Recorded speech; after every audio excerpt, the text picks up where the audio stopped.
नमस्कार. रेसिपी सफर चॅनेलवर मी गीता तुम्हा सगळ्यांचं पुन्हा एकदा खूप खूप स्वागत करते. आजच्या भागात आपण नाचणीची पाणीपुरी बनवणार आहोत. बघू शकताय किती क्रिस्पी आणि सुंदर झाली आहे. अगदी टेस्टी लागते आणि शिवाय मिलेटची बनल्यामुळं ती हेल्दीसुद्धा आहे. चला बघूया. खूप सोपी पद्धत आहे आणि खायला एकदम भन्नाट आणि सुंदर लागते ही पाणीपुरी. नक्की ट्राय करा घरच्या घरी. तुम्हाला जर व्हरायटी आवडत असेल तर एकदा नक्की बनवून बघा नाचणीची पाणीपुरी. नाचणीचं बारीक दळलेलं रेडीमेड पीठ आहे हे 1 कप घेतले. याच कपानं आपण बाकीचं साहित्यसुद्धा मोजून घेणार आहोत, त्यामुळे तुम्हाला समजणं अगदी सोपं जाणार आहे. अर्ध्या कपापेक्षा थोडासा कमी रवा घ्यायचा आहे. बारीक मोठा कोणताही चालेल. मोठा असेल तर साधारण मिक्सरला फिरवला तर चालेल. आणि अर्धा कप आहे मैदा. रेशो लक्षात ठेवा. 1 कप नाचणीचं पीठ, अर्ध्या कपापेक्षा थोडासा कमी रवा आणि अर्धा कप मैदा.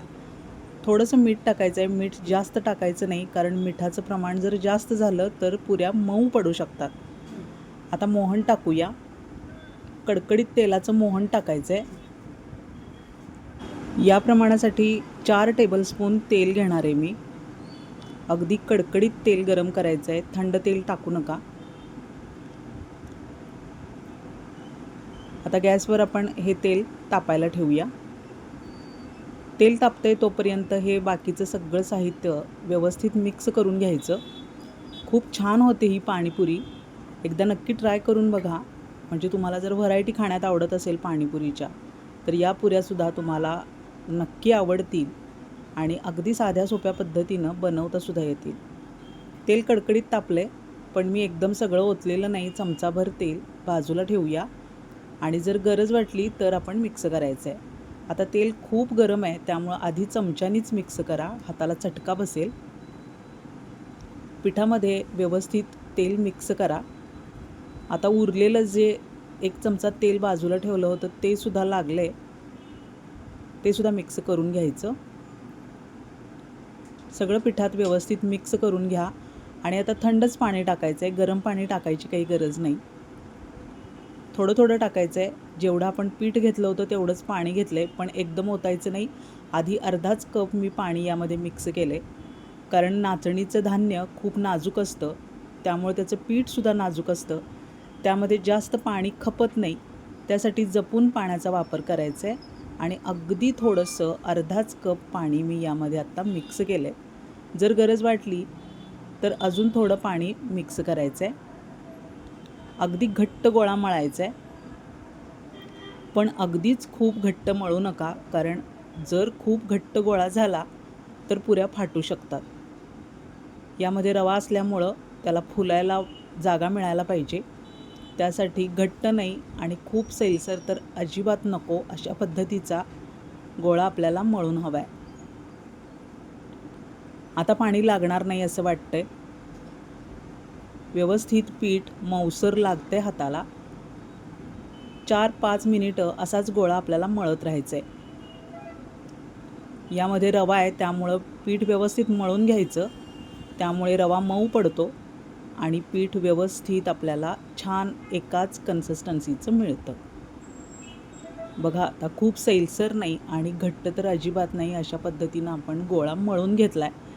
असा तिंबून घ्यायचा 4-5 मिनिटं आणि व्यवस्थित गोळा आपल्याला आता सेट होण्यासाठी ठेवायचा आहे. खूप जास्त वेळ ठेवायचा नाही. एकत्र करा गोळा आणि सेट व्हायला ठेवून द्यायचं आहे. पाणी बघा आता एवढं उरले. 1 कप घेतलं होतं, म्हणजे पाऊण कप पाणी लागले आपल्याला. पाव कप पाणी उरलेलं आहे. फक्त 10 मिनिटं झाली आहेत. 10 मिनिटांनी उघडून बघतोय आपण. खूप जास्त वेळ ठेवू नका, कारण जास्त वेळ जर ठेवला तर पुऱ्या तुटू शकतात. त्यामुळं 10च मिनिटांनी पुन्हा गोळा असा सारखा करून घ्यायचा आहे. खूप छान होतात या पुऱ्या. नक्की ट्राय करा ही रेसिपी. नक्की आवडणार आहे तुम्हाला. एरवी आपण रवा मैदा किंवा फक्त रव्याच्या, गव्हाच्या पिठाच्या पाणीपुरी खात असतो. अर्थात तयार पॅक सगळीकडे मिळतो, पण घरी बनवलेल्या, स्वच्छतेनं बनवलेल्या पुऱ्यांचा स्वाद काही वेगळाच असतो. शिवाय नाचणीची पाणीपुरी मार्केटमध्ये मिळत नाही. जर तुमच्या भागात मिळत असेल नाचणीची पाणीपुरी तर कमेंटमध्ये नक्की कळवा. तुम्हाला कशी वाटली ही रेसिपी. रेसिपी आवडली असेल तर लाईक करा आणि हाईप द्यायला अजिबात विसरू नका. अशाच नवनवीन आणि हटके रेसिपीज आपल्या चॅनेलवर येत राहणार आहेत. त्यासाठी चॅनेल सबस्क्राईब करा आणि बेल आयकॉन प्रेस करा, म्हणजे सगळ्या नवीन व्हिडिओचं नोटिफिकेशन तुम्हाला लगेचच येईल. आता छोट्याशा वाटीनं आपल्याला पाणीपुरी कट करून घ्यायची आहे. बघा, खूप जाडसर नाही आणि पातळ तर अजिबात लाटू नका. अशा पद्धतीनं लाटून घ्यायचं आहे आणि तेलसुद्धा मीडियम फ्लेमवर गरम करायचं आहे. बघा, तेलात टाकल्याबरोबर अगदी टम्म फुलून येत आहेत पुऱ्या. त्यासाठी फ्लेम मीडियम ठेवायची आहे आणि अशा पद्धतीनं झाऱ्याने तेल ढवळत राहायचं आहे, म्हणजे ते पुऱ्यांवर सगळ्या बाजूंनी तेल पसरतं आणि पुऱ्या सगळ्या बाजूंनी व्यवस्थित फुलत फुलत तळल्या जातात. बघा, मस्त फुलून आल्या आहेत. मीडियम फ्लेमवरच 4 ते 5 मिनिटं पुऱ्या तळून घ्यायच्या आहेत. मोठ्या फ्लेमवर जर पुऱ्या तळल्या तर खाली काढल्यानंतर त्या नरम पडतात. त्यासाठी मीडियम फ्लेमवरच पुऱ्या व्यवस्थित तळून घ्या. बघा, आता तेल शांत झालं आहे. पुऱ्या पूर्ण क्रिस्पी झाल्या की असं तेल शांत होतं. अशा उलटपुलट करून अजून 2-3 मिनिटं तळून घ्यायच्या आणि अगदी व्यवस्थित काढून घ्यायच्या आहेत. शक्यतो टिश्यू पेपरवर काढा, म्हणजे यातलं तेल शोषलं जातं आणि पुऱ्या अगदी छान खुटखुटीत तयार होतात. या पुरीची तुम्ही दहीपुरी, शेवपुरी, पाणीपुरी, भेळपुरी कोणताही प्रकार या पुरीचा बनवू शकता. सध्या मिलेट धान्यांचं महत्त्व सगळ्यांना कळायला लागलं आहे. खूप प्रकार बनत असतात नाचणीचे. हा प्रकारसुद्धा तुम्ही बनवून बघा, नक्की आवडणार आहे तुम्हाला. नाचणीची भाकरी तर आपण नेहमीच खात असतो. नाचणीचे फुलके आजकाल सगळ्यांना आवडायला लागलेत.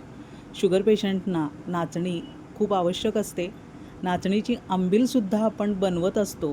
पण तुम्ही अशा पद्धतीनं पाणीपुरी कधी चाखली आहे का?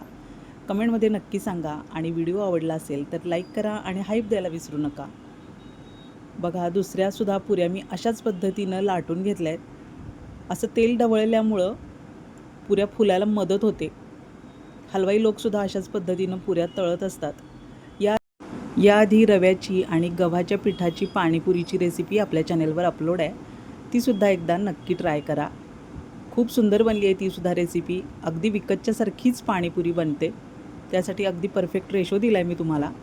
नक्की ट्राय करा ती रेसिपी आणि ही नाचणीची रेसिपीसुद्धा. दहीपुरीबरोबर तर खूप सुंदर लागते आणि उन्हाळ्याच्या दिवसात नाचणीचे वेगवेगळे प्रकार आपण खात असतो, एन्जॉय करत असतो. तर पाणीपुरीसुद्धा तुम्ही नक्की ट्राय करा. मस्त लागते पाणीपुरी. यामधल्या जर कडक पुऱ्या न फुललेल्या तशाच राहिल्या तर त्या चहासोबतसुद्धा सुंदर लागतात. अशाच जर कडक पुऱ्या तुम्हाला बनवायच्या असतील तर त्यामध्ये थोडंसं तिखट टाकून तुम्ही कडक पुरीसुद्धा बनवू शकता. उलटवून घेऊया. बघू शकताय तुम्ही, अगदी नाजूक आणि सुंदर झालेली आहे पाणीपुरी. नक्की ट्राय करा ही रेसिपी आणि आवडली असेल तर लाईक करा आणि कमेंटमध्ये सांगा व्हिडिओ कसा वाटला. आता मी 2 पाणीपुरी क्रश करून घेतल्या आहेत. त्यामध्ये उकडलेला बटाटा टाकायचा, थोडासा उकडलेला हरभरा टाकायचा, त्यामध्ये थोडंसं मीठसुद्धा मिक्स करायचं चवीप्रमाणे आणि हे मस्त घट्टसर दही आणि शेव, चिंच खजुराची चटणी तर पाहिजेच. मस्त लागते पाणीपुरी. एन्जॉय करा. पुन्हा भेटूया पुढच्या भागात. धन्यवाद.